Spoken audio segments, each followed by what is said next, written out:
Below the Line challenge for a family of 4. That's feeding the family for $1.50 US per person per day for 5 days to try to get an understanding of what so many people around the world who live below the poverty line are challenged with in trying to feed their families. So this is part 2 of our series, What We Ate for the First 3 Days. You know I'm not that good a cook. Do not judge me. All right, breakfast number 1 for the girls. I scrambled up 3 eggs and made 3 pieces of toast, so they're each getting half of that, plus half a banana and a glass of milk. Frugal Daddy will basically eat whatever they have left over because they won't eat this much. And I've also got some oatmeal cooking, and this amount of oatmeal could be several meals for me. And in the girls' lunch boxes today, on day 1, we have peanut butter and jelly sandwich and a little yogurt and a water bottle. So for breakfast and lunch both, I had oatmeal. One thing about this below the poverty line experiment is that there's going to be a lot of repetition of meals and possibly a certain degree of blandness in the meals. Frugal Daddy was supposed to cook himself some ramen for lunch, but he didn't. He just blew it off. Now this is what's left over from the girls' lunch. Here's Neve's entire peanut butter and jelly sandwich and a little chunk of Autumn's. So that is now going to be Frugal Daddy's lunch. Neve, of course, is hungry now, and so we don't have to deal with snacks. We're just going to go ahead and make an early supper.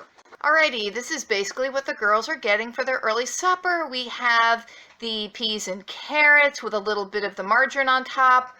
We have a hot dog on a piece of white bread, and we have smoothie that is made from skim milk and banana, using the milk that was left over from their breakfast this morning and the banana that was left over and another whole banana. Definitely learn not to waste things. And I know this day has been pretty heavy on the white bread, and I am aware of that. I'm not saying I'm proud of it. I am aware of it. And for supper on day 1, I too am having a banana shake, banana skim milk, a lot of ice, a lot of ice, pretty diluted from all the ice, and a piece of toast. What? Sorry. What are you dressed up as, Daddy? Is this your clock guy get up? I'm looking for something. Oh my God. Mole man. And a piece of toast, which I have to say is pretty delicious with its fakey fake cheap imperial margarine on it. I was going to have baked beans on toast, but then I thought, no, better hold off because we might be having beans on toast for breakfast tomorrow, and I want to make sure there's enough for everybody else. I don't want to dig into that myself tonight. We're having dinner now at about 4:30 in the afternoon. Daddy just ate the leftover peanut butter and jelly sandwich from the girls' lunches. We'll see how the night progresses. We might just need to go to bed really early so that we don't get peckish later in the evening. Okay, it's about 6:45 at night now. The girls say they're both still hungry.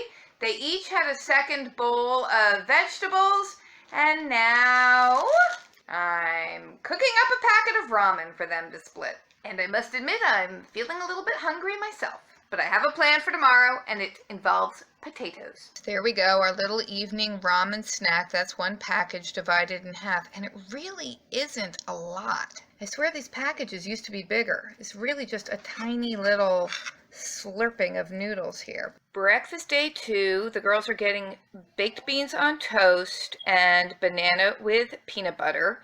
We're definitely not shy on protein and potassium and carbohydrates this week. Frugal Daddy and I each get a piece of toast with baked beans, and then if there's anything left over from the girls' plates, we will eat that. I've also soaked the black beans for a good 24 hours and am cooking them now. I only used half a packet last night of the ramen flavoring, so I'm going to put that in with the beans to give them some flavor, and some garlic powder. With the ramen last night that the girls wanted, they each had about 2 bites and then said they were full, so Frugal Daddy ate the rest of their ramen. When I make the ramen as soup, I would use the whole packet to make the broth. When I make the ramen as noodles, I only use about half a packet of the seasoning, so I have some of the seasoning powder left over for things like these black beans. This is Autumn's first time trying beans on toast. What do you think? Interesting. We're contemplating. It's very filling. You like? Good. Neve loves beans on toast, but yes, it is a little messy. Neve, is this one of your favorite meals? Yes. Where does the fish keep their money? Where does a fish keep their money? Where? At the riverbank. Oh my God. I did not see that coming at all. Why the chicken cross the road? To deposit her money in the riverbank?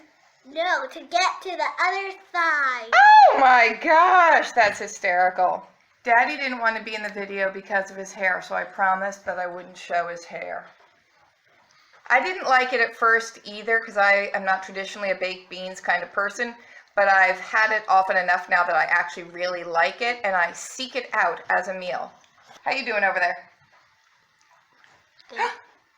What happened to that other half a banana with peanut butter?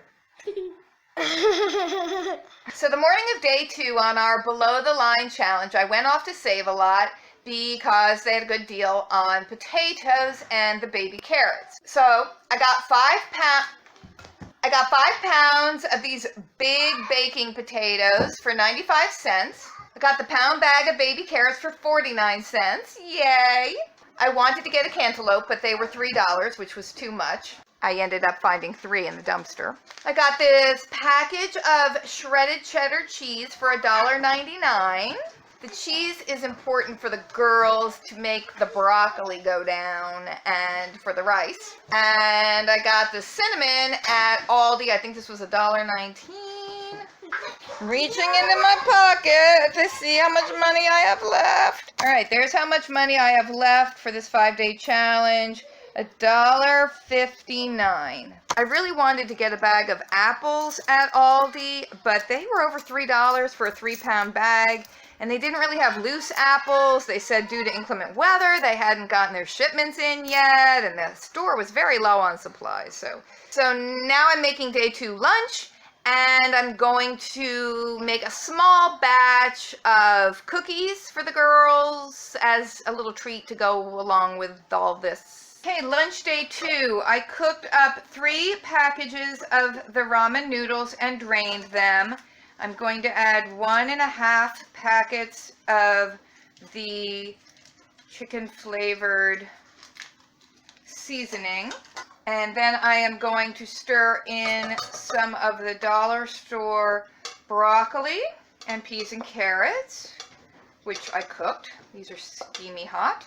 Just stir that all together. All right, we'll serve this up for the kids and Frugal Daddy. I'm going to have something different, so just wait a sec for that. So there's lunch for the 3 of them. As for me, I'm going to put a packet of the flavoring in there with 2 cups of boiling water. And at the moment, that's hot. I really couldn't care less if there's real chicken involved in that powder or not, though I somewhat doubt there is. I know a big pot of black beans doesn't look that delicious, but these came out really, really good. And there's a lot of them. So, going to put some black beans in with that broth. And I'm going to puree it with my immersion blender to make some black bean soup. See, it's not all that attractive. It kind of looks like dirty dishwater, but black bean soup is delicious. Dinner day 2 is rice and black beans. The girls also get some of the cheddar cheese on their rice and some baby carrots. And then we'll have some of those cookies for dessert. I already tried a couple of them myself, and they were really pretty good. Though I have to say that jam is incredibly sweet. Breakfast day 3, the girls requested sunny side up eggs, nice and runny, so they could dip their toast in. They don't generally eat the whole thing, so Frugal Daddy is going to get their leftovers. And for Frugal Mommy, we have leftover oatmeal, greatly enhanced by the cinnamon. Day 3 lunch. Okay, this one's a little convoluted. I baked potatoes and scooped out the inside. I then whipped those into mashed potatoes with some of the margarine and milk. I refill the skins with the mashed potatoes, then add some of the black beans. Then add some of the dollar store broccoli. And then we sprinkle on some of our Save a Lot cheddar. And then we can warm that up in the microwave so the cheese gets all melty. And we've got the banana skim milk ice cube smoothies again to fill out any spaces left in the tummies. And whatever the girls don't finish, you know, Frugal Daddy and I will polish off. And luckily they actually really like these. Day 3 dinner, we're making grilled cheese sandwiches, and I'm using up the broccoli to make some broccoli soup. So I have what's left of the frozen broccoli in the pot with a cup of water, adding in a cup of milk to go for that creamy feel, adding in a packet of the ramen broth seasoning, and then we'll add in some of the Save a Lot cheddar cheese. It would have been better to get the sharp cheddar rather than the mild cheddar, but the sharp cheddar costs a whole extra $1. So we'll put some cheese in. Once this is all hot and the broccoli is no longer frozen and it's cooked and soft, I'll puree it with the immersion blender. Now to puree up the soup. Whoa! Alright, it's not really ideally thick enough, so what I'm going to do, making use of what I have on hand, is I'm going to put in some leftover cooked rice from the other day and blend that in to thicken it. So there we have our grilled cheese sandwich and our broccoli cheddar soup with some rice blended in to make it thicker, and that actually worked really well. That is a nice thick soup now. All right, could you just try the soup to give us some feedback? No, that's Autumn's sandwich. Put the sandwich down, just try the soup. Just because you happen to be in the room with me. Is it thick enough? Mm-hmm. It's very good, yeah. Since I'm not an eater of cheese for dinner, I'm going to have the leftover baked beans and some toast. Okay, so that was the first 3 days of our challenge. What did we learn? Were we hungry? Yes, for that question first. Yes, we definitely were hungry by the time it came to eating a meal, but the meals were pretty filling, so we weren't desperately hungry throughout the day. It's just that by the time the next meal came around, yes, we were hungry. And I don't think that's really a bad thing. I think it's okay to come into mealtime being hungry for the food. I think your children are more likely to eat the food and be less picky eaters if they're actually hungry at mealtime rather than having snacked all day and then not being hungry for things like broccoli. I think this challenge is easier for a family of 4 rather than doing it for an individual person, because the more people you have throwing their $1.50 a day into the mix, you're more able to take advantage of economies of scale. If you're just a single person doing this, trying to feed yourself on $7.50 for 5 days, it's not like you can go to the grocery store and say, well, I want to buy some rice and I want the price as if I was buying a 10-pound bag, but I only want 50 cents worth.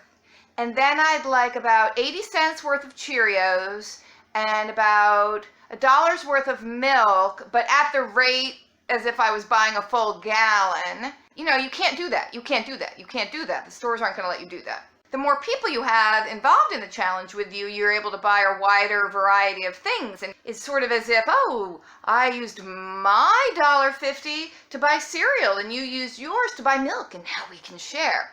So in that way, it definitely works better with more people, even though you're still working with the rate of $1.50 per person per day. The challenge definitely makes you think more about food and appreciate every bite you are enjoying, which is good, but at the same time, when you are kind of getting hungry, you don't want to be obsessing about food all the time because it makes it harder. And of course, in the beginning of the challenge, you're going to have more repetition of dishes and things are going to be kind of bland because you can't invest a whole lot of money in spices right off the bat. But luckily, we don't mind repetition of the same old thing over and over and over again, and we're kind of bland people. All right, thanks for watching. Stay tuned for part 3 of this series where we will wrap it up with days 4 and 5 of our 5-day below the line challenge for a family of 4. You're looking good.